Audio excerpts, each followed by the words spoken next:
What up, what up, what up? Welcome back to Aces High Podcast. We're your hosts, Mariah and Ty. Ty, happy Monday. How you doing? Happy Monday. I'm doing good. It's a good Monday. How you doing? Doing good, doing good. Good to be All back. right. I know we Indeed. skipped out last week, but it's like wrapping up the end of the Olympics. No Exactly. WNBA back yet. And we had stuff going on, so we kind of took a little week off, but we're back. Chat, what's up? Hope everybody's doing great. Hope you guys have been well. Before we get started, I do want to start off by wishing somebody very special a happy birthday. So happy 9th birthday, Ariel. I hope you have a wonderful birthday. I hope you have a great birthday party when it comes and you get all the presents that you want. Make sure you ask your mom for all the wonderful, great things that you want and tell her that Aunt Mariah said to get them for you. Okay? So happy Happy birthday, birthday. Arrow. We love you. Hope everything is wonderful. Enjoy your birthday dinner tonight as well. So yeah, there's a lot to get into. WNBA is back. Some really great games this week.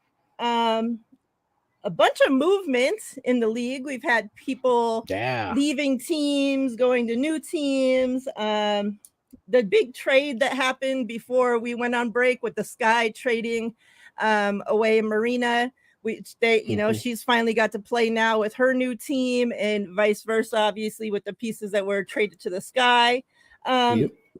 Obviously, it was announced this week that Hamby, Dearica Hamby, is suing the Las Vegas Aces as well as the WNBA. So we're definitely going to get into that.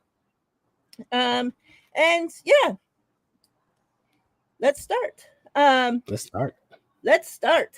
I want to start off, though, before we get into all the craziness and all that. I told you guys last time that I wanted to start off by doing the stars of the week first, so they don't don't get mixed up into all the mess that we get into. So let's start there. The first one I'm going to start with, and I love to see this because over the break, something, I listen to a lot of WNBA spaces, for those that are on Twitter, X, like they're kind of like YouTube of X platform. It's called Spaces. So I listen to a lot of those about WNBA. I listen to a lot specifically Sky Spaces, and they all seem to kind of be on the same page that they wanted Camila Cardoso to be more aggressive. And they all seem to agree on that, whether they were Cardoso fans or not, all straight across the board. Like, just be more aggressive. Like, we know you have it in you, you're hella tall, like, put it to use, right? So we're back, obviously, from break, and I was watching the Sky versus the LA Sparks game, and oh my gosh, Cardoso killed it in that game.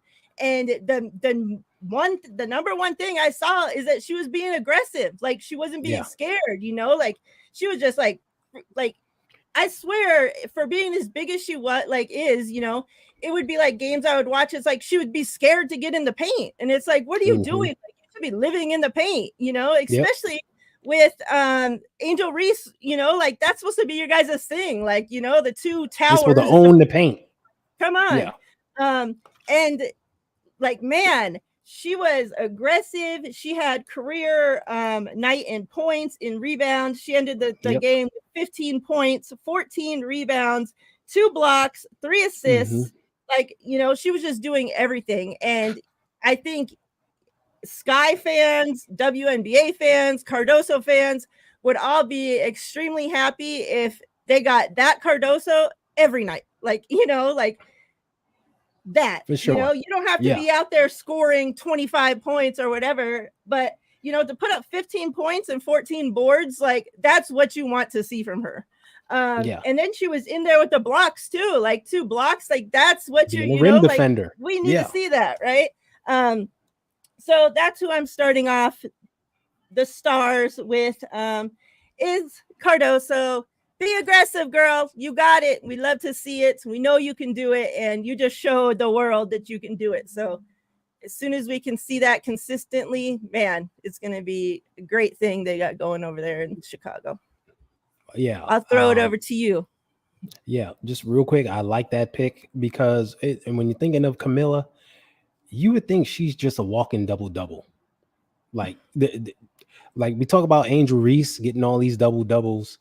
Camilla should be getting them also with her size and her skill set. There's no reason why. And it's just a matter of, like you said, aggressiveness, going out there, just going for it.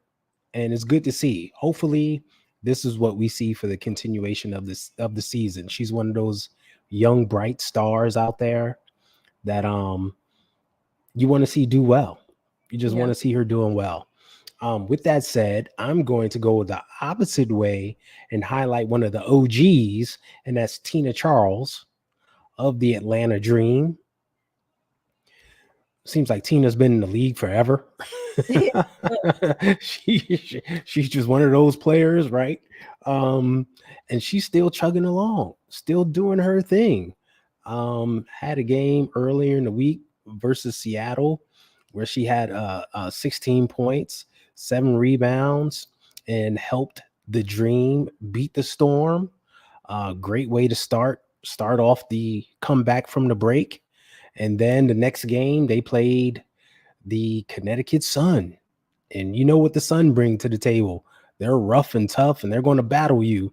And she had 22 points and like 8 boards in that one and helped beat the Sun. Like she's in there still giving it her all.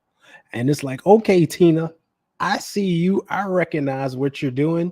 Go get them, OG. Show them you still got it. So shout out to Tina Charles doing her thing. I like that. I like that. And yeah, man, it does seem like she's been around forever. Like forever. I'm trying to pull up these stats on my next star real quick to make sure. Because I don't think this was right. Let me make sure. But yeah, Tina Charles. There were so many good players this week. Like I said, so many good games. I actually had time to, catch. Normally, I watch all the Aces games, of course, and then whatever games I'm lucky enough to catch after that. That's normally how I do it. But this week I was actually had time, and kind of the way the scheduling, it wasn't so bad this week that I could actually catch, some games, and man, there's some good ones.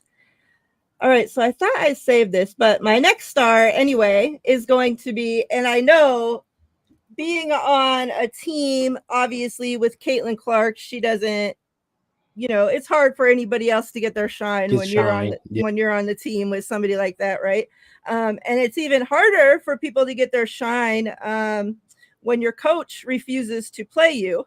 So,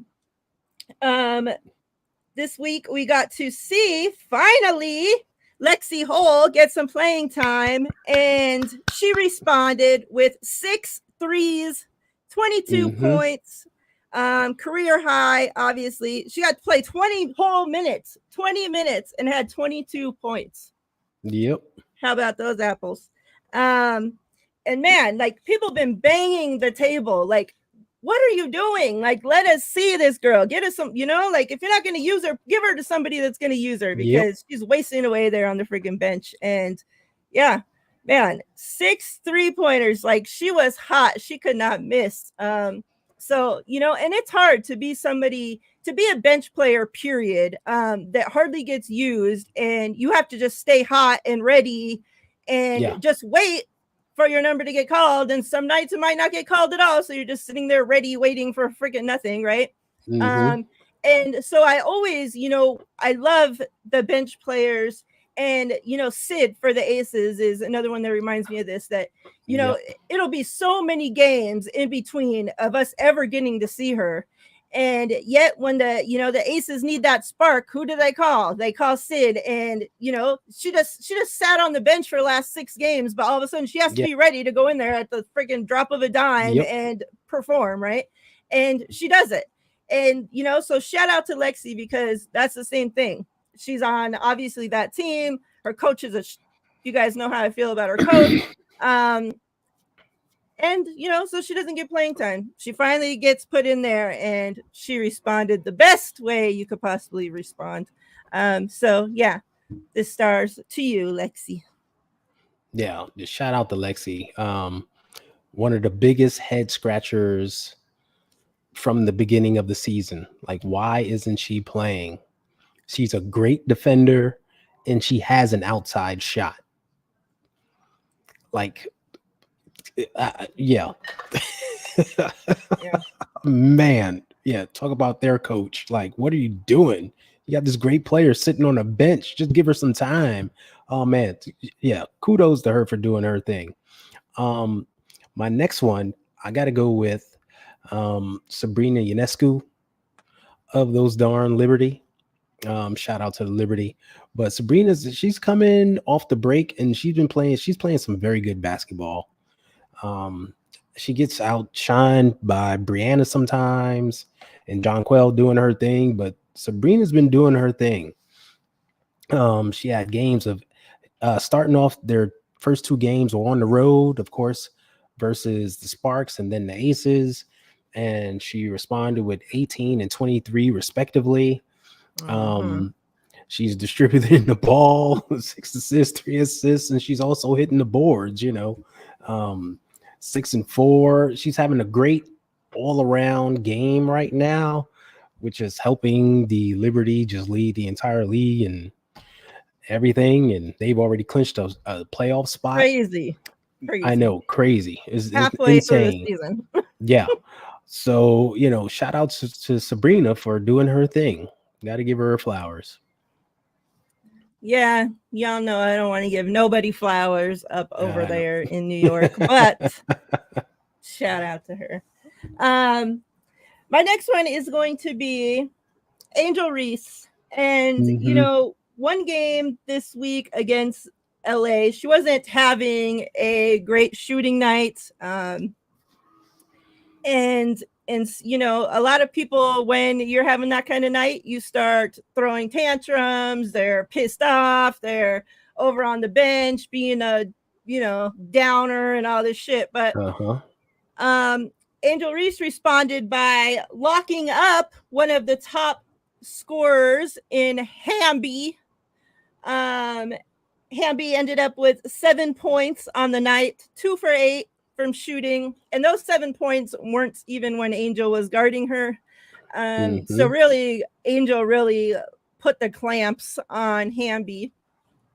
And then I think they played a lot of games already since we've been back, like three Yeah. three or Some four teams have played games. 2 or 3. Yeah, yeah. Um, so that was the one game, and then she ended up getting a double double in one of the games and became the fastest player in Yep. WNBA history to reach 20 double doubles in a single season. And Hmm. I said fastest player, not fastest rookie. Nope. Fastest player. So, you know, and then her and Asia have been having this battle of the rebounds. And Hmm. one will be at the top and then the other one will play. And when Angel is getting 20 boards a night, she's making that rebound race very hard on Asia Yeah. Wilson.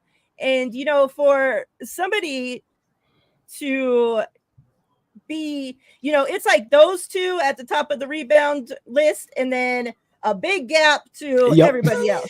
There's a And jump. so for her to be up, on any list, with Asia Wilson in your rookie season, like, these rookies, like, man, there was so much talk about them, before they even Yeah. came into the league. And let me Yep. just tell you, they're delivering.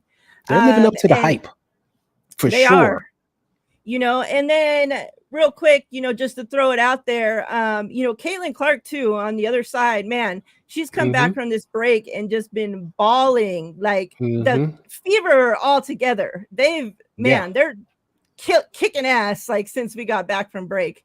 Her, Mitchell, like I said, Hole now added to the Mm-hmm. group. Obviously we know about AB, like, Yep. man, they're playing good ball since they've been back. And Caitlin too, I saw that she too broke another record. Yeah, 200, so she's over this now, but with her Yeah. 225th assist, that put her at most assists by a rookie in WNBA history. It was previously 224 assists, and that record has been standing since 1998. Yep. Yeah. Um, Tisha you know, Penicheiro.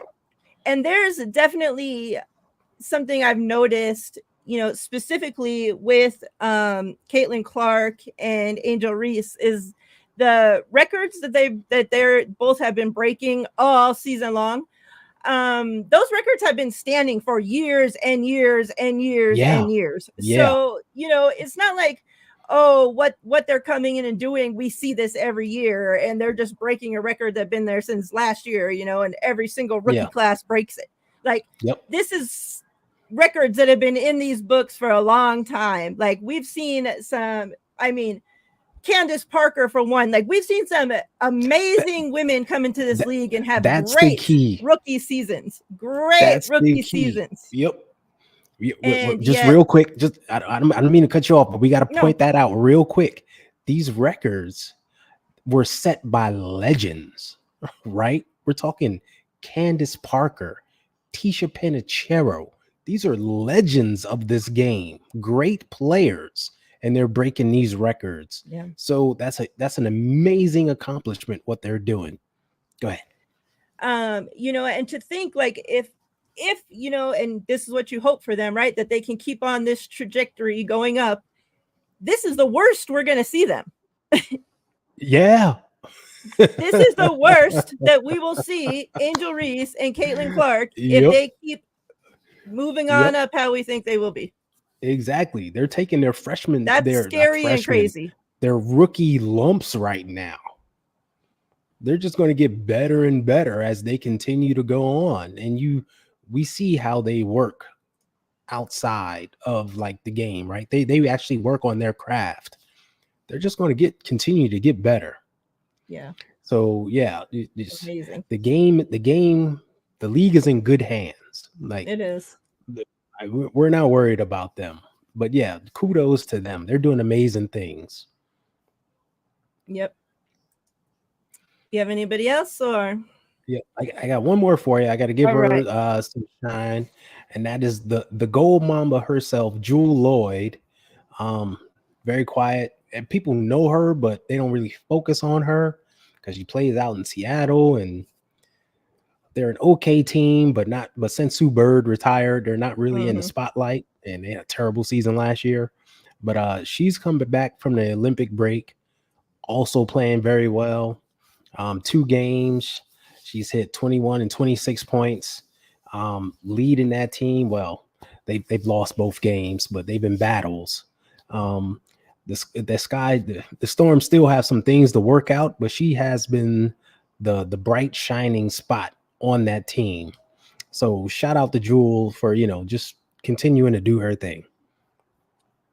Yep, I agree. And I mean, we could seriously sit here and go on and on Yeah, because, there's like, been there were because some like great games, and Felicia Collier we yeah. had a 30 piece the other day. Like, there's been a lot, but I just want to give some shine to some players, that's doing their thing. Yeah.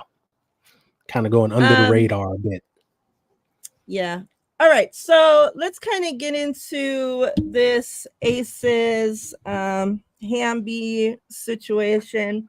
Yeah. And let me kind of read this. That like button.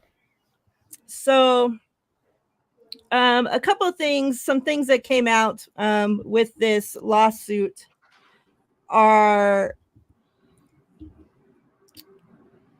Very questionable, I'll say. And let me start, before I actually even get into it, let me start with this.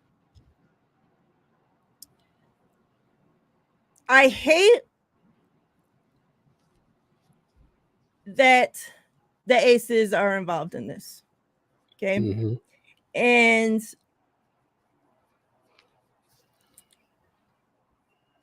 I'm not going to sit up here and drag Becky too much until all the facts have been out. Correct. You know, it's funny. People always want to say, you know, innocent till proven guilty until it's against somebody that you don't like. And since people don't like Becky, you know, all of a sudden it's okay, well, whatever Hamby's saying is the truth and fuck Becky.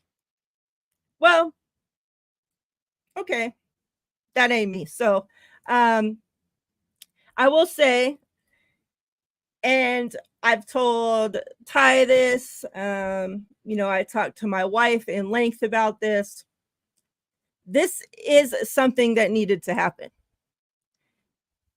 And like I said, it's unfortunate that the Aces are involved in it, but I'm not going to hate Hamby or be mad at Hamby for sticking up for women and doing what has needed to be done in this league for so long. Yeah.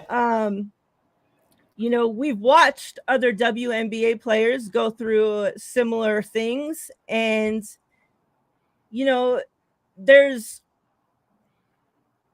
something needs to be done because there's nothing to protect women in this league when they get pregnant, and they're playing during a time in their lives when those are your baby making years. That's the years that Mm-hmm. you make a family. That, you They're in know, their that prime. Yeah. yeah, Yeah. it's like and at the same time, though, like something needs to be done to protect the players and something needs to be done to protect the teams, Yeah. because this wouldn't happen if there was like a pregnancy list or, you know, Yeah. something to where then you get player, you know, kind of like the hardship contract, you know, Right. something to where, you know, you're not in this situation, because it keeps coming out that Becky told Hamby, well, we need bodies basically, and you're a Yeah. question mark, like I can't rely on you, and we're obviously in the middle of trying to win a championship, Yep. and I need a player here, you know. And it's like you can't be mad at the team for that either. It's like, Yeah. you know, so like they're stuck in a shitty place too. And but it's like maybe some of the things, and like I said, we don't know exact for sure what was said and what's not, but I can only go off of what's out there. Maybe some of the things shouldn't have been said how they were said, and Yeah. that's where the problem is, I think. But like I said, this all needs to be done because we need to have rights, and they need to have laws, and they need to have, you know, things in the HR WNBA book, whatever, you know, that say Yep. page 30, section A1, you know, protection on pregnant women, yada, yada, Yep. yada, and all the lists, what happens when they get pregnant, and all the lists to protect them. Because how it is right now, there's no protection. And that's Mm-hmm. why we're always in this situation over and over and over again. So I'm not going to sit up here and badmouth Hamby for doing what she needs to be done. I'm not going to sit up here and badmouth my coach either, you know, Mm-hmm. and once everything's said and done and it comes out that Becky did this, Becky said that, Becky did this, okay, then I can respond. But Yeah. I mean, right now I can only go off of what there is. And so what there is, it says these are some things that you know, were released. It says on or about January 15th, 2023, during a phone call between head coach Hammond and plaintiff Hamby, Hammond asked Hamby whether she planned her pregnancy. When Hamby responded that she did not, Hammond told Hamby that she was not taking proper precautions not to get pregnant. Also, during that phone call, Hammond questioned Hamby's commitment and dedication to the team. Hammond told plaintiff Hamby that she was a question mark. Hammond further stated that the Las Vegas Aces needed bodies and that Hamby would not be ready to play in time for the start of next season. In response, Hamby assured Hammond that she was committed to the team, would be giving birth during the offseason, and anticipated being fully ready to play by the start of the preseason, April 2023. Also, during the phone call, Hammond accused plaintiff Hamby of signing her contract extension knowingly pregnant, a false accusation which Hamby denied. During the phone call, Hammond informed Hamby that it was believed by Las Vegas Aces staff that Hamby would get pregnant again for a third time. During that phone call, Hammond accused Hamby of not taking her off-season workout seriously, another false allegation. Though 7 months pregnant at the time, Hamby was working out as permitted by her medical doctors, including playing basketball and doing regular Pilates. During the phone call, Hammond told Hamby that Hamby did not hold up her end of the bargain and that no one expected her to get pregnant again, implying that by signing the contract extension, Hamby agreed she would not get pregnant during the 2-year extension period. So those were the things that came out on Hamby's side. Let me play something. This was what Becky had to say yesterday when she was asked about it. Now, remember, this is an ongoing lawsuit, so Becky shouldn't be talking about it. I know. Anything, obviously, that she says can then be taken and used in, court and whatnot. So, this is what she had to say.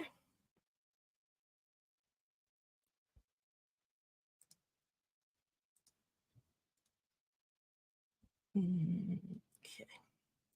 I do have a difficult question for you, or an uncomfortable question. So the first time Dearica has been back into the Las Vegas home court since she filed the suit. I know you can't talk about it specifically, but my question is, what I would can you give you like? some facts. I can give you some facts. Want some facts? I do want facts, and I also would like to know, what would you like to tell people about your integrity as a coach and the integrity of the organization you work for? Here's some facts. I've been in either the WNBA or the NBA for now 25 years. I've never had an HR complaint, never, not once. I still didn't actually, because Dearica didn't file any. She didn't file with the Players Union. She didn't file with the WNBA. Those are facts. It's also factual that nobody made a call about trading her until Atlanta called us in January. That's a fact. Okay. And so, to me, it just didn't happen. I'm sorry, the bullying. I spoke with her every day. If she wanted to practice, she practiced. If she didn't, she didn't. Over the top care, actually. Over the top care. That's the facts.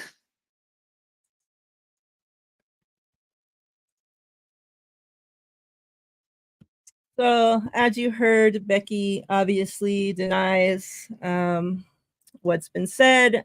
She points out that she's had no prior anything on her record going all the way back to being a coach in the NBA.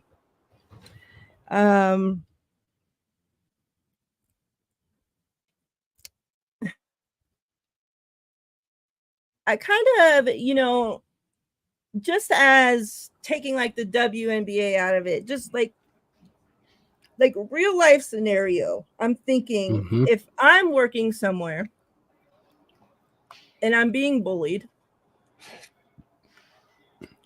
number one, I don't want to be around that person that's bullying me. I'm going to do everything I can to be away from that situation, right? Like, why do you want to keep putting yourself into a situation that you're getting bullied in? Yet, Becky says she talked to her every day. Obviously, we know Dearica got mad because she was traded from the Aces. Yet, if you were being bullied so bad and you hated it so much here, wouldn't you be happy that you were traded away? Happy that you're traded away to a team that you're the star on, that's now your team. They've welcomed you with open arms. I mean, obviously, aside from, anything else that happened, just in a situation, I'm saying, Yeah. if I'm being bullied, I'm happy as fuck if you're trading me away. Mm-hmm. Please get me out of here. Exactly. I want to go. Situation at work, and I had to quit my job. They didn't trade me away. They weren't. I would have loved for them to send me to another property and get me the hell out of there. But no, it came down to I had to quit. So yeah, I mean, I'm sure there's so much that's going to come out about this. And after you give your thoughts, I found something. I'm not going to give the name of a player, but a player went into, detail about what happened to them. And it wasn't a pregnancy situation, but she kind of talks about how it works. Like, how Becky said, well, nothing was reported to the league, yada, yada. So she kind of talked about like how that whole situation works. So I kind of do want to give the light on that. But I'll go ahead and let you your thoughts on it first. Yeah. Well, first of all, like, there definitely needs to be some changes in protecting players during family times, right? I remember going back to the very first episode where we talked about, players' salaries and things like that. And we talked about how there's still work to be done in taking care of these players. And when the CBA is up in, I think, 2026 or 27, like, a lot of issues need to be addressed. This is one of them, right? There are some things in place, but it's not what it should be.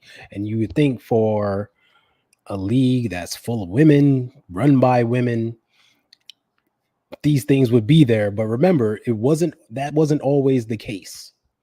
It was kind of the old boys club running the women's league. Right. So there's still work to be done. And I'm sure it'll definitely happen. We just got to get to that point. This situation here, it's a messy one. It's weird. I'm waiting for all the facts to come out. You will probably touch on this. One thing I want to hear is from the WNBA Players Association, because like that is supposed to be the one place a player can go to and be like, hey, this is happening to me. I need to report this. You guys need to know what's happening so you can speak on my behalf. We got to work this out. Something's going on. And we know the president is Nneka Ogwumike. Everybody knows Nneka. she's been the president forever. She's Madam President. You can easily talk to her. So I hear you, Nakia. So yeah, I'm just having to wait and see here, because this is ugly. I don't want it to get ugly. This is like, the league is having such a great year. This doesn't need to be the focus of the league. Like, I don't want to look back on the 2024 season and be like, oh, that Hamby lawsuit was something. Nah, this is not what I want to see. Yeah. So go ahead. This is a good point. Yeah. Because being pregnant and what is expected is in their contract. So why the players not standing up for themselves during contract negotiations? And that's the thing, is like, and why I said it's unfortunate, obviously, that it has to happen to my team, but finally somebody stood up, right? Because this has happened so many times. And why does it keep happening? Like, why are you guys not standing up? Like, you can stand up for any other freaking issues and bullshit that you want to stand up for, but when it comes to our actual rights, like, you're not standing up for it, So like, yeah, it needs to be done. And kind of to answer that, and how their side of things work, that's why I kind of wanted to get into what this player had to say. Now, this is a WNBA champion, a college champion. This isn't just a 12th on the bench player. This was a great player in the league. Somebody who only played one season. Yeah. Right. Somebody who knows. Yeah. So she goes in and says, she wants to take a step back from the Hamby situation and kind of inform people of some things.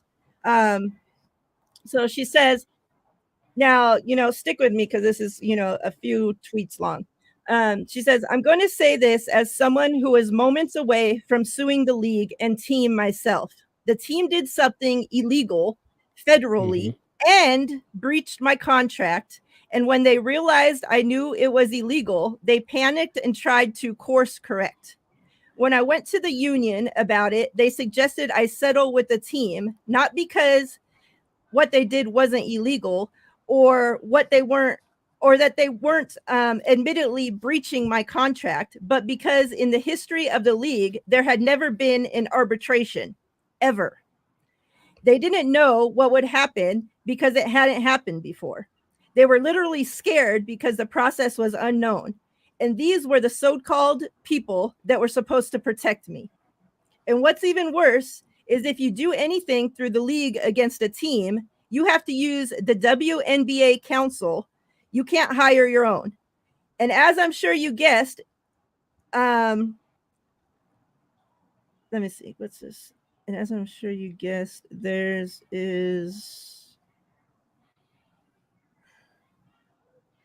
I don't know, that's a typo and I don't even know what word she was saying. But, she's saying you can't even hire your own lawyers and team to protect you. It's the WNBA people that you have to use. So if you're suing the WNBA, you're using their people to sue that. WNBA lawyers, yeah. I think that's going to work. So she says, so before folks start attacking De'Erica based on the HR comment, be clear that just because formal complaints haven't been filed through certain outlets does not mean they didn't happen. The league/union have not been in any way structured to protect players. And I know there are people actively working on ways to make it better, but we clearly are not there yet and have never been. I think this situation is going to be a lot deeper than people expect. You can't rely on the WNBA to be the judge and jury at all.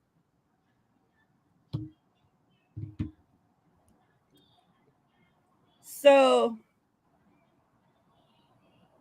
I mean, it's a fucked up situation. Yeah. Most definitely.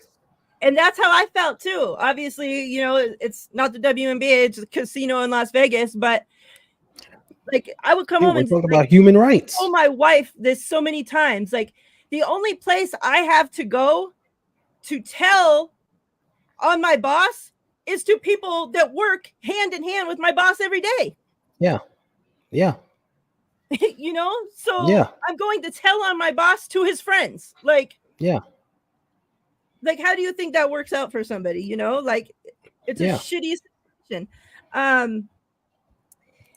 She then, a few hours later went on to say, I want to make one more point. When the incident happened with me, I started to talk with players and realized that what happened to me was pretty common practice. The teams are fully aware of how our union operates and will knowingly commit illegal action and breach contracts because they know the union will likely push players to settle. The GM literally told my agent we'd have to sue them when my agent called them about my incident. So they never see real consequences for their actions. And then you're sitting there forced to be represented by folks that you don't feel fully have your back. It's a very difficult position to be in. Look at that. So yeah. I believe it. Like we talked about this the first show too, how there's structures and things in the contract in place where the league still controls a ton of stuff and you can't do things. And even though some things have changed, there's still a lot in place. So that's why the work needs to be done. So I'm not shocked. And it wouldn't shock me that after this player comes forward, even more will come forward. Hey, this happened to me. This was my situation. Because there was some fucked up shit going on. Yeah. That's point blank. So I'm glad that all the shit that is going on, that we're never going to know about, never hear about, exactly. never. Now let's keep it real. The league is an organization, and just like any organization, any company, they're still held to the same like human resources, family leave act, everything that everyone else is held to on a federal level. And if they're violating it, they're in the wrong. So yeah, whew, shit getting real. And then another thing, like I kept hearing, like the people were saying, oh, Becky should have been fired over, she shouldn't even came back to coach, through this break. Once the shit came out, she should have been fired right there. Yeah. The thing is that you have to remember the WNBA is also getting sued too, which at the end of the day is Becky's boss, right? So yeah, they can't like that. It's going to look like a real weird situation if they fire somebody for something they too are getting sued for. Like you're being told you're as much guilty as Becky. That's it. Like they're not suing Becky. They're suing WNBA and the Aces. Well, not they, she. Hamby, she's suing WNBA and the Aces. So the thing is, if I keep hearing Becky this, Becky that, Becky. Yeah, she's the one that was having these phone calls, at the end of the day with Hamby. But if you think that it was Becky's decision and Becky's decision alone to trade Hamby to the Sparks, like you're sadly fucking mistaken. She don't run this team. She's the fucking boss here. She's the head coach. Yeah.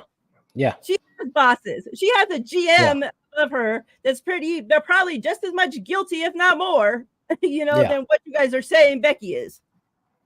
So it's like, how are they going to fire Becky? Like, she's not the only one with anything on her hands here, so the WNBA is going to start firing people. They're going to have to fire, Becky, Natalie, whoever, up the chain and clean sweep them all out. Like, you don't just fire Becky and think the problem's gone.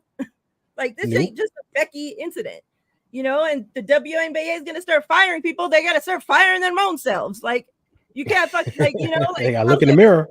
Yeah, like, you got to wait for the situation to play out and see what happens. So, no, I'm not expecting Becky to get fired, unless all of a sudden this gets speeded up and we get a resolution before the season's over, which I highly doubt would happen. It'd be the fastest court case I've ever heard of in my entire life. Now, if everything plus more that's being said comes out to, and Hamby has proof for all this shit, and Becky did all this and broke all these rules, is Becky the head coach of the Aces next year? Probably not. Does Becky ever coach in the WNBA again? Probably not. That's probably a good time to go back to the NBA where you don't have to worry about dealing with women and pregnancies. Like, she'll be a head coach in the NBA finally. Like, so, I real quick last night. Obviously, we're gonna get into. Well, we'll just transition right now into the Aces games.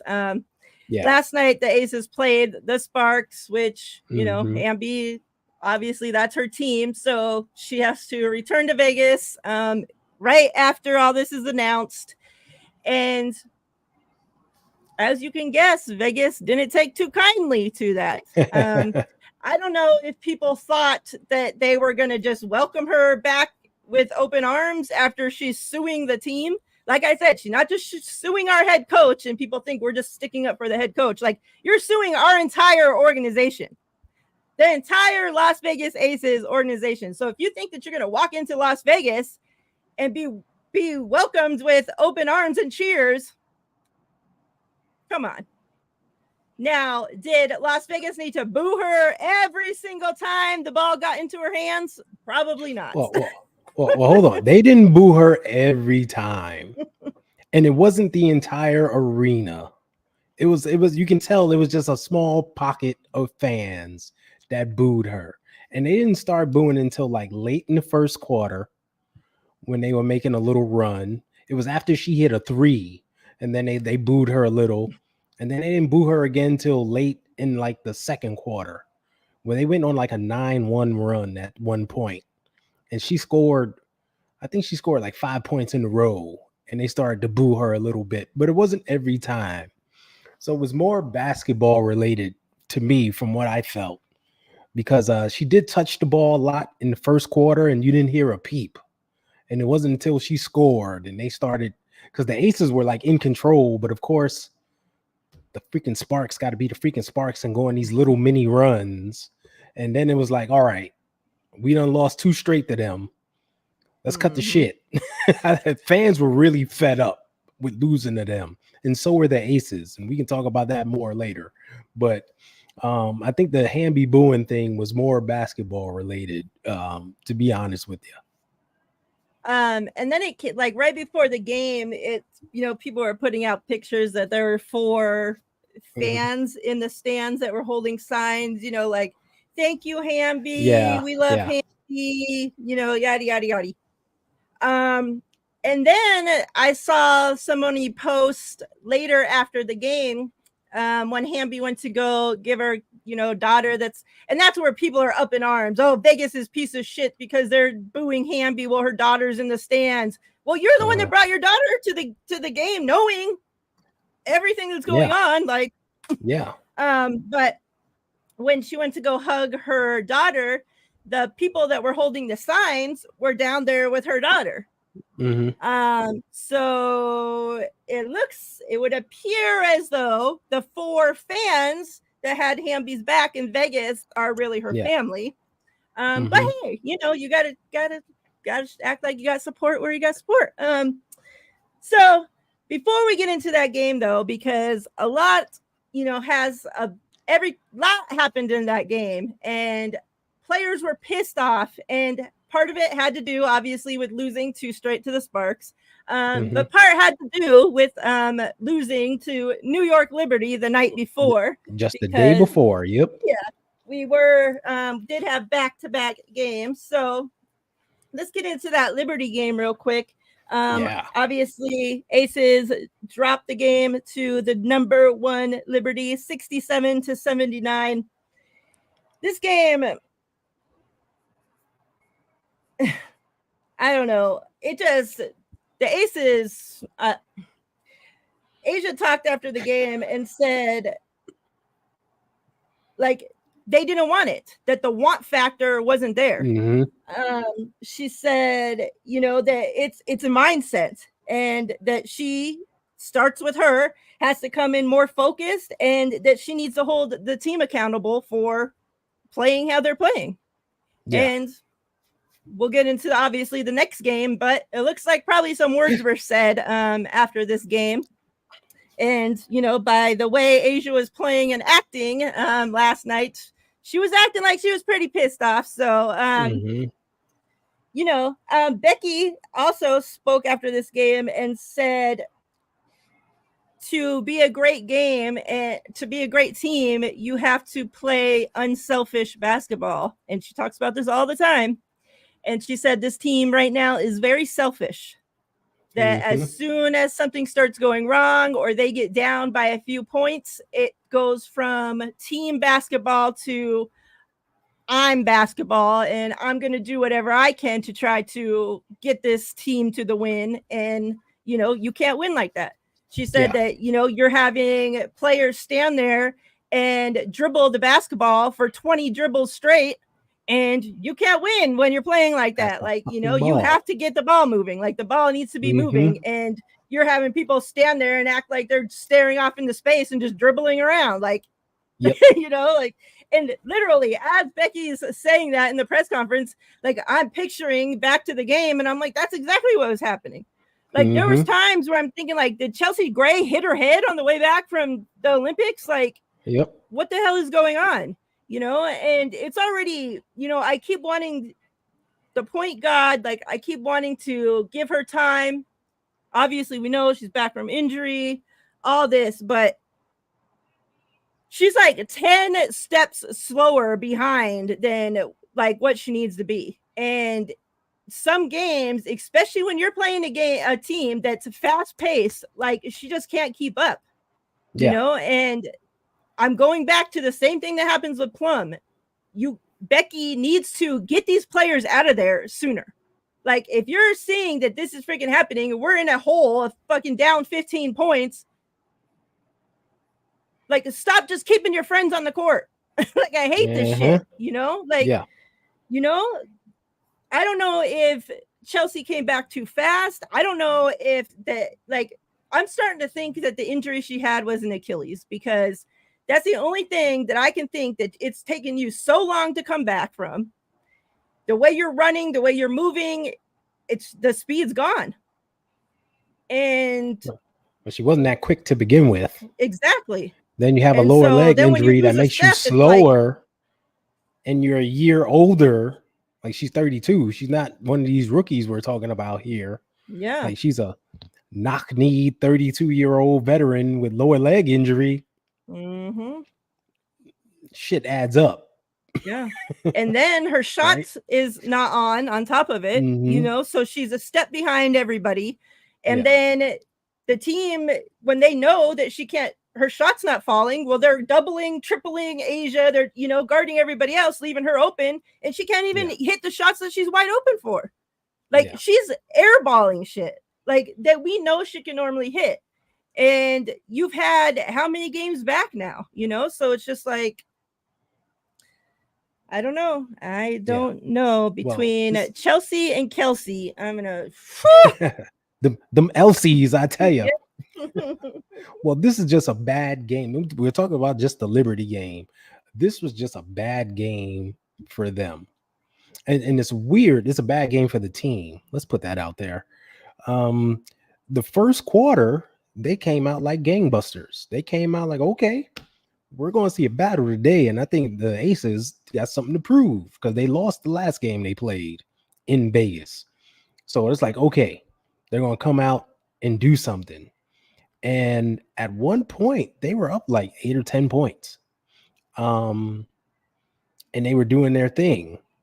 And then they went ice cold. I don't know what the hell happened. They couldn't buy a shot. It was completely ice cold. And I think it was from like 3 minutes to go in like the first quarter until like 4 minutes into the second quarter, they hadn't scored. It was something weird. No, they scored 1 bucket. They had 2 points in the entire second quarter up until like the 4-minute mark. They could not buy a shot. It was terrible. Mm-hmm. And it was a lot of what Becky Hammond said, where it was like, forget the team ball, it's going to be me. And you saw guards just driving into the lane and had no move. They would just get there and be like stuck. And it's like, what are you doing? Why'd you even go in there if you didn't have a plan? And they would get turnovers, and the turnovers were killing them. It was ugly basketball. Just completely ugly basketball. I don't know what the hell went on there. But they were still kind of in it because they built a big lead in the first quarter. It was weird. But in the second quarter, I mean, in third quarter, they just couldn't come back. They just couldn't overcome. The ugly basketball continued. And it was weird. Yeah. And it was just a bad night. It was just ugly. Caitlin Clark is coming from that new point guard name. She's got a way to go. She's got a way to go. Despite all that, I mean, Chelsea was still throwing some dimes out there and doing her thing. People was missing layups and stuff. That's part of that problem. So it's like, yeah. So yeah. It was just an ugly game. It was just an ugly game. Like, aside from Asia, because you know Asia's gonna be Asia. Mm-hmm. She gonna do her thing. And it was weird. They weren't like running the offense through her and trying to get her the ball to help supplement some of that badness that was going on. But that's part of what Becky was saying, that hero ball. It was just an ugly shooting night, and they couldn't hit a 3 to save their life. I mean, Jackie only had 4 points. Jackie wasn't shooting at all. Like only 8 shot attempts, made one of them. Like, yo, what's that about? Kelsey Plum 2 for 7 from 3-point land, 5 for 13 overall. I'm just shooting bricks out there. They was trying to build Nasty. a new arena. It was ugly.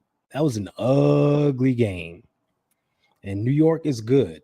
Let's put that out there. They play good defense and such, but they had the Aces had some open looks at times. Yeah, Liberty weren't even playing great. Yeah, even when they had those open looks, they would shoot some bricks and they would miss bunny layups. And it was like, what on earth is happening here?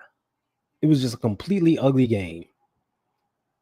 And I was like, okay, they got to get their ish together, because coming in the very next day is those darn dreaded Sparks.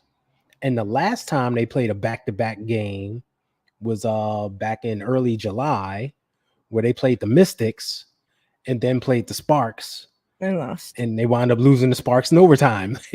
So it's like, all right, they need to get their ish together, or else the Sparks are going to make this 3 in a row. Yeah, Asia had mentioned after, I think it was after the Sparks, maybe it was, I don't know, after one of these 2 games, and said that they're tired, and so I'm wondering, obviously we know our 4, were over there in the Olympics, so they didn't get much of a break. Other teams had maybe 2 players or no players off there. When you have 4 in your starting 5 that we're there. 6 overall. Well, yeah, but that's what I'm getting to about the bench, is that maybe that's why our starting, players they're playing like they're tired. They're looking like they're tired, besides Asia. And Asia's the one saying she's tired, but she can't even be tired, because she has to freaking, carry everybody. But she said, like, she ain't playing like she's tired. Like, no, that's yeah, go ahead. Sorry. Yeah. She said that this is the time that we need our bench. Like, we need our bench to step up, because like we're tired. Like, so we need our bench to come in and do what your bench is supposed to do. And, as we saw, in this Sparks game, the bench, they counted on the bench to come in, and the bench did what they needed to do. Beat the Sparks 87-71. Also, after this game, Asia had talked about the spark that Sydney Colson is. And she has, this is something that pisses me off too with Becky, is that Asia specifically said in the press conference, like, I was trying to get Sid in, to play during that Liberty game, because when she comes in, she gives us a spark and we're able to, get that comeback. She plays great defense. She gets steals. Like, she always comes in like our little firecracker in there. And Asia's saying, like, I was, banging the table trying to get her in the game. But I'm glad she could get in for the Sparks game. So it's like, you should be listening to your best freaking player that's telling you, hey, something seems off, like, put Sid in, like, we need a change of pace. We need, and yet, oh no, I'm just going to ignore you. Why would I listen to the MVP? Oh, she don't know. So I'm glad though to see Asia actually speaking up and letting it be known. Like, I am building the table for my players, but the coach ain't listening. Yeah, you can only do so much. So obviously we talked about Asia was not going to come into this game with everything that just went down involving Hamby. We know Hamby comes in and plays MVP level when she's playing against the Aces. We talked about the Aces lost the last 2 to them.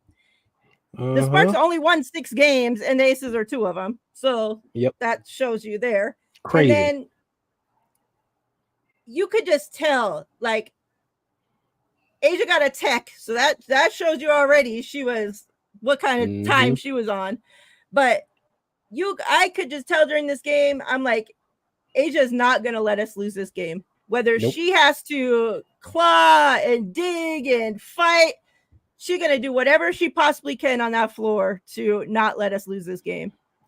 And she did, and during that tech, they asked her about it, and she said, when I'm down at the other end and I'm clearly getting fouled and the refs aren't calling it, and then I get to the other end and you guys are calling a foul against me that wasn't even a foul, she's like, yeah, I'm going to be pissed off because, if you're going to be coach bad, at least coach bad. I mean, ref bad, across the board. Ref bad consistently. If you're not going to call shit against us, don't call it against them, and vice versa. But when you're not calling shit that's in your face, fucking fouls, they're punching me in the face, and then you're calling a foul on me for flipping Hamby's freaking hair. It's like, yeah, she's gonna get pissed. And then when it's Hamby of all players, and it's just like, yep. And then you saw, but it seemed like across the board, the players on the Aces were taking this game personally. You saw Tiff Hayes; she was pissed through this game multiple times. Yeah, calls were going her way, and you could, like she was taking shit personal. Like I said, Sid came in and she was a spark, Sid. and AC being AC. But again, Jackie, we didn't get much from Jackie in this game. It's like Asia, she had, what were her final numbers? Crazy numbers in this game too. 34 points, 13 rebounds, 5 steals, 2 block shots, 5 freaking steals. MVP and defensive player of the year right there, y'all. Man. Ain't even funny. Funny. Kia Stokes had 0 freaking big goose egg. Jackie had 10 points. Yep. Kelsey at least had 18 points. Chelsea 8. Tiff Hayes had 11. You got Sid with 4 in 5 minutes, so Sid came in and did what she needed to do. But I'm so glad, to see them come in and fight, because I was going to be sick to my freaking stomach if we lost this game. Oh, yeah.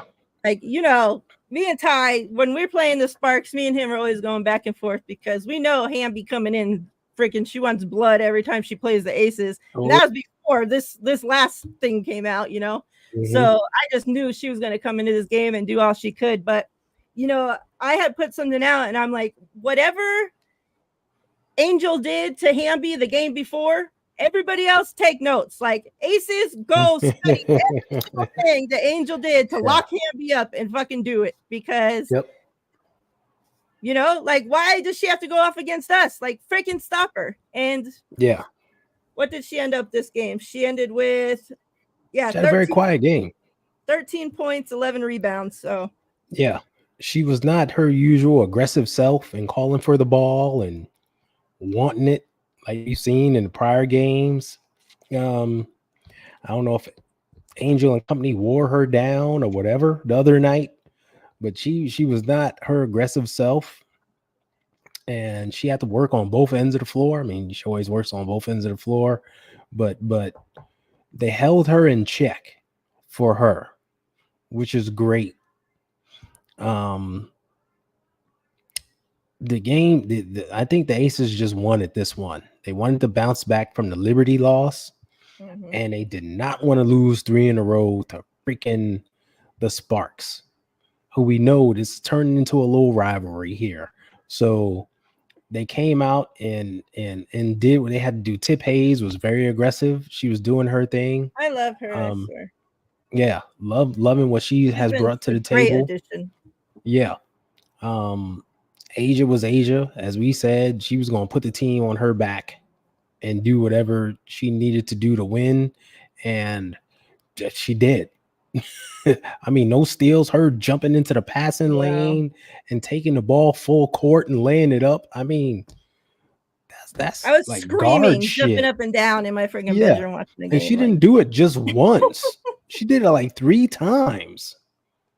Right? It insane. Just crazy work.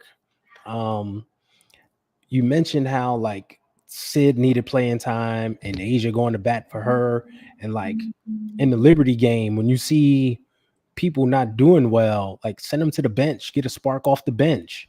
This game it happened. They hit a lull. Chelsea Gray and Kelsey Plum, those damn Elsies, weren't playing well. And That's going to be their new nickname, the damn Elsies. Yeah. And Becky went to the bench. She benched them. She brought in Sid. She brought in Kate Martin. And right away, Sid provided a spark. She got a steal. She tried to do that overhead pass thing in bounds, but there was nobody down court. But I was like, that's the Sid we need. And she hit a 3. And the most important thing, Sid looks to run the offense. She doesn't look for her first. She's about running the offense, and particularly getting Asia set up. Like Asia was posting up on the block at one point, but she was kind of far out. She got pushed far out. So Sid reset her and was like, yo, come set this screen so we could run a pick and roll. And they did that. And the pass got broken up, but at least like Sid was thinking ahead, like, okay, what you're doing right now isn't ideal, so let me set you up in a different way. Whereas when other people on the court, they're like, okay, we're just going to give it to Asia and leave her alone, or we're going to kick the ball all the way over to the other end of the court. Like, not try to reset her up when there's a clear mismatch going on. That's what Sid brings to the table. So I'm hoping, and we've banged the table for her also to get more run. Like when Chelsea was out and we were like, who's going to be the point guard? We were like, why isn't Sid playing? She's a point guard. She knows the offense. She can run it. Get her on the floor. Defense. Unlike Kelsey and Plum. She plays great defense. Unlike Chelsea Gray. Yeah. One of the things that helped this game was that Ari McDonald for the Sparks was injured and she didn't play. That last game, she was eating Kelsey Plum up. Kelsey Plum could not guard her. So that was like a saving grace. That Kelsey Plum exactly. Kelsey Plum did not have to guard her in this game. But it was great to see Sid out there, get her minutes. I think more of that is needed. It is definitely needed. Get her on the floor, even if it's just for a few minutes every quarter. Get her out there. I mean, she only played 5 minutes, but it was an impactful 5 minutes. Yeah, it was the 5 minutes we needed from her. Yeah, exactly. It was the 5 minutes that the team needed. Now imagine you get a little bit of that every quarter. You're not going to have a quarter where you only score 2 points until the 3 minute mark. Yep. Like, needs to happen. Bebop is asking some questions. Bebop, we're going to get to those questions for sure. And that's Sid coming in and playing, like I said, a much needed 5 minutes that we needed from her, and she delivered. And that's coming off a DMP the night before.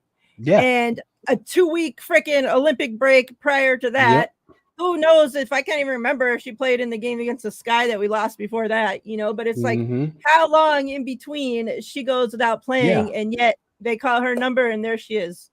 Yeah. Sid is the walking definition of if you stay ready, you ain't got to get ready. Like she just comes in the game and she's ready. And you would think she plays every night by the way she comes in. Like she's coming in, she's hard on defense, she's running the offense, she's playing her role.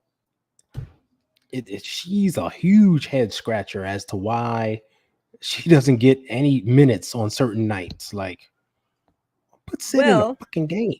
Ugh. Funny you say that, because Becky ended the press conference by saying, money and minutes. That's the whole how she can hold players accountable. Money and minutes. She said, our players get the money. They get the minutes. So I have to get them with the minutes. But some players you don't need big minutes from.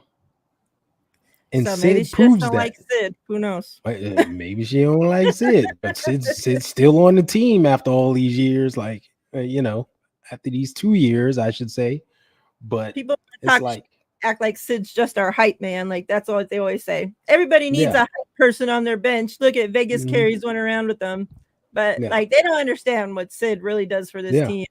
We've talked about it. What she does in practice, better defense than our freaking starting guard. You know, like come on. Yeah, what she does, everything she does in practice, the glue that she is, keeping the team together. Like, don't sleep on Sid. Like, Sid could probably start somewhere else. Like, what's up, Brandon? What's up, Brandon? Adrian coming as a guest, as on our. I'm with you there. I think she'll be unanimous in both categories.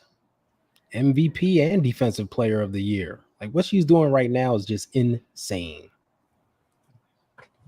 And that's what I forget. Somebody had commented on one of my posts last night, and somebody that normally, you know, I don't talk to WNBA with, like they're a 49ers fan, but had commented about, you know, how good Asia is. And, you know, like that you could see by the numbers and everything, how good she is. But when you turn on the game and actually watch her, like, they're like, man, I wasn't expecting her to be that good, you know? And like I said, you know, like every single year, I feel like I'm like, okay, this is Asia. Like this Asia's here, you know? And then she shows up the next year with a new trick in her tool belt, you know? And it's just like every single year I keep thinking, okay, this is the best she's going to be. And the next year she shows up and somehow better. And it's just like, how is this even possible?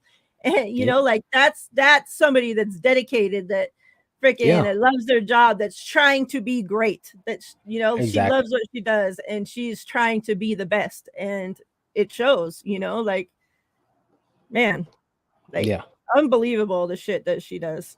Like exactly. Like this year, like no, I'm sorry, just real quick, just you think she was great last year and people were like she should have been MVP.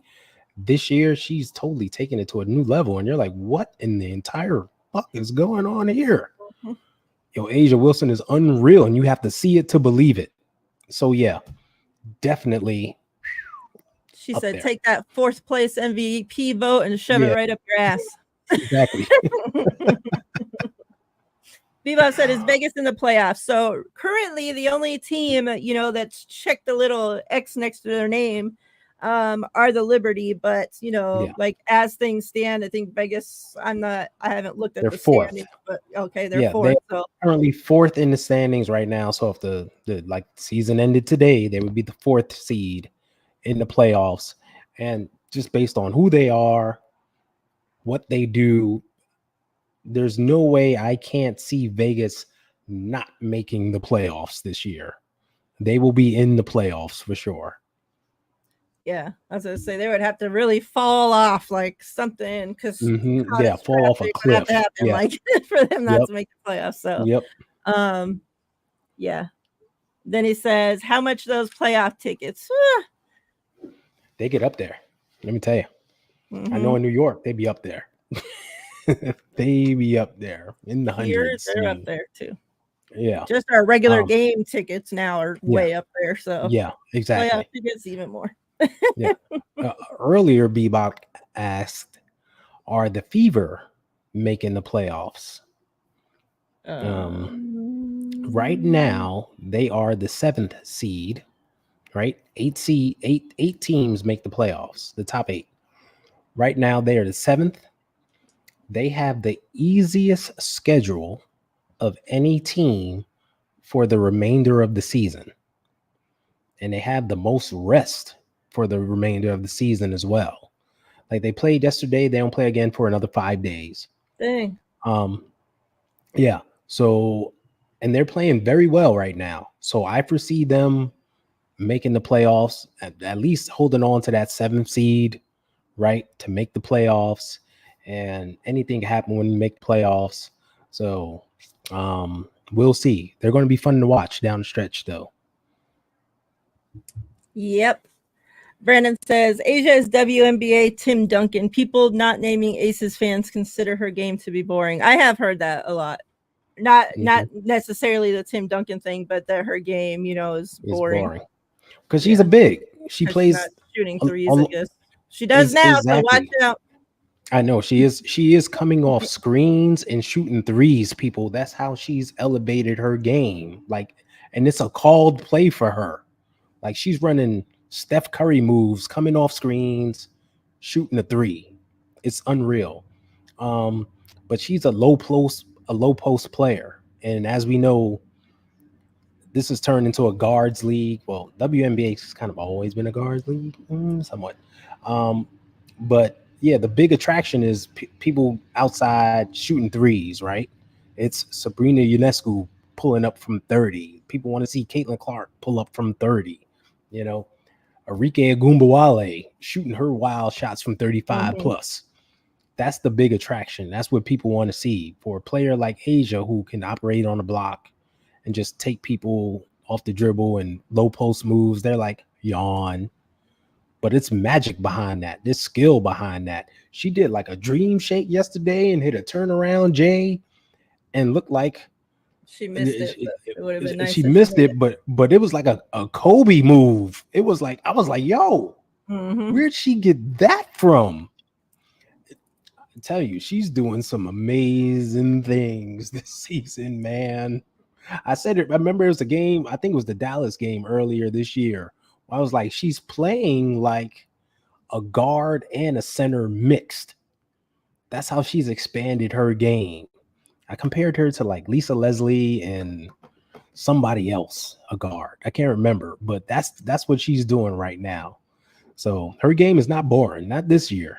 No, no, sir. Yeah. Fundamentals are still value. Hey, they win championships. I'm telling you. You see some of these players that aren't fundamentally sound out there just bricking it up, Yeah. fumbling the ball out of bounds, can't make a pass. Like, whoo, yeah, Last thing before we get out of here, a couple moves were made. The Sun signed Celeste Taylor. The yeah. Mercury, the Dallas released The wings. Yep, Monique Billings, who then turned around and signed a 7-day with the Mercury. The yep, same she signed, she played and had 13 points, 8 rebounds, yeah, Um, Satu Dallas moved her up to the active roster. She has yeah, played since she'd been back from the Olympics, and that's the reason they had to then make a move and yep. That's release why they released Monique. Monique. Yeah, And I was really hoping, since the Aces have a little open spot there, that Monique would find her way right on over. But she'd been a good fit. man, she deserves to be more than a 7-day. Like, Yes, I don't understand what the situation is there. Like, yes.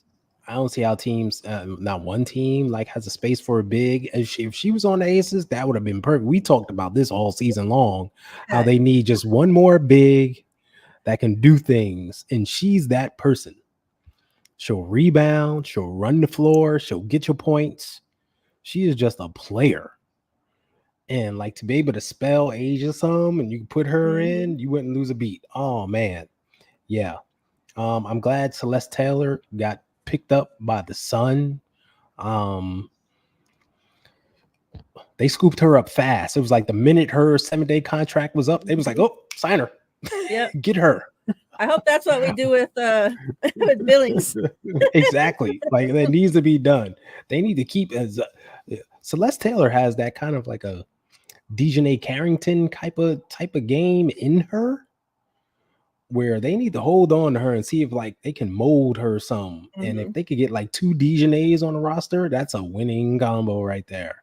And just think of their future, because AT and her wife ain't playing forever. Like sometime they want to go, go home and be with the kids, and like AT will get her shoulders fixed finally. Like, yeah.